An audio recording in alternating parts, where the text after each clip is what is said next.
Le lighting 3D ou éclairage 3D en français fait référence aux techniques et aux méthodes utilisées pour simuler l'éclairage dans des environnements 3D créés par ordinateur. C'est un aspect crucial de la création de contenu 3D, qu'il s'agisse de films d'animation, de jeux vidéo, de visualisation architecturale ou toute autre application utilisant la 3D. Voici une explication détaillée de ce concept. Il y a 4 points importants qu'on va parler de lighting. La direction de lumière, la taille, la couleur et la lisibilité. Commençons par la direction de lumière. Notre œil est capable de deviner la direction de lumière grâce à 2 choses. L'intensité lumineuse, du côté où la lumière est le plus reçue, et grâce à l'ombre qui va fortement nous aider à percevoir la direction de lumière. L'ombre est vraiment très importante. C'est ce qui va par exemple nous permettre de voir la différence entre un cercle et une sphère. Intéressons-nous maintenant à ce que chaque direction de lumière peut signifier pour un personnage. On peut éclairer un personnage de face, qui est sûrement le pire éclairage que vous pouvez avoir. Ça va paraître tout plat et relever toutes les imperfections sans relever aucun contraste. Si on place une light au-dessus du personnage, on va avoir les yeux bien mis en évidence et les joues ainsi que le cou seront dans l'ombre. C'est beaucoup utilisé par exemple dans les photos de mode. On peut aussi faire un contre-jour en plaçant notre lumière derrière un personnage. Ça peut nous aider à créer du mystère ou donner un certain charisme au personnage. Avec un éclairage de côté, ça relève à la fois une partie de notre personnage et ça en cache une autre. Un cas assez flagrant de ces techniques est l'éclairage de double face dans Batman ou encore d'Anakin dans Star Wars, qui sont tous deux des personnages à la fois méchants et gentils, d'où le fait d'éclairer qu'une seule face. Et pour finir, si on éclaire du dessous, ça va provoquer un sentiment étrange et c'est très souvent utilisé pour des films d'horreur.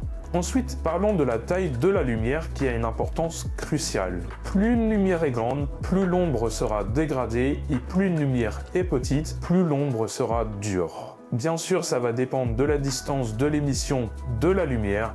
Par exemple, le soleil est très grand, mais pour nous, il est petit et il va donc généralement provoquer des ombres dures. Cela peut être varié s'il y a des nuages. En effet, ça va agir comme une softbox et donc élargir la taille d'émission. Mais si vous avez un grand soleil bleu, les ombres seront dures.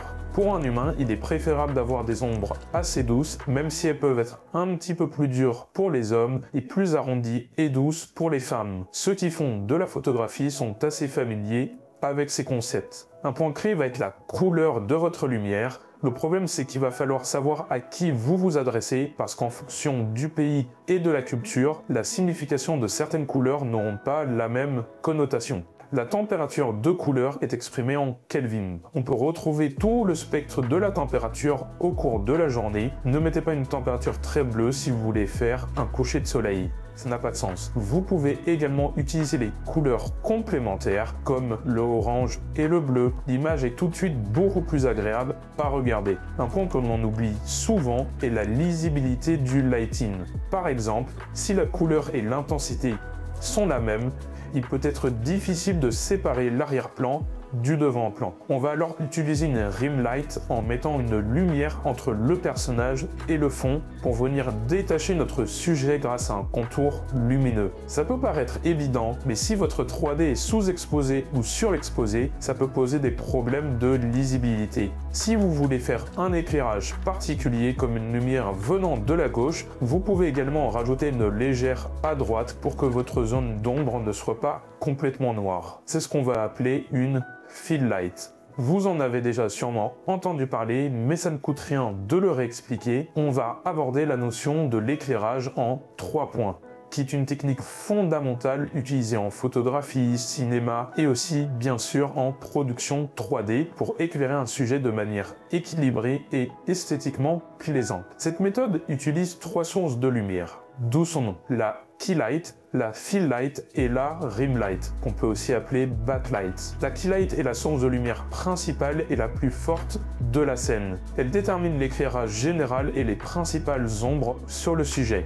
La fill light adoucit les ombres créées par la key light. Elle équilibre l'éclairage en réduisant le contraste entre les zones éclairées et les ombres. Et la Rimlight sépare le sujet de l'arrière-plan en créant un contour lumineux autour des bords du sujet. Elle ajoute de la profondeur et de la dimension à la scène. Merci de ton écoute, j'espère que tu auras appris des choses sur la lumière. N'hésite pas à t'abonner pour ne pas manquer les prochaines vidéos liées au VFX et à la 3D de manière générale. À la prochaine!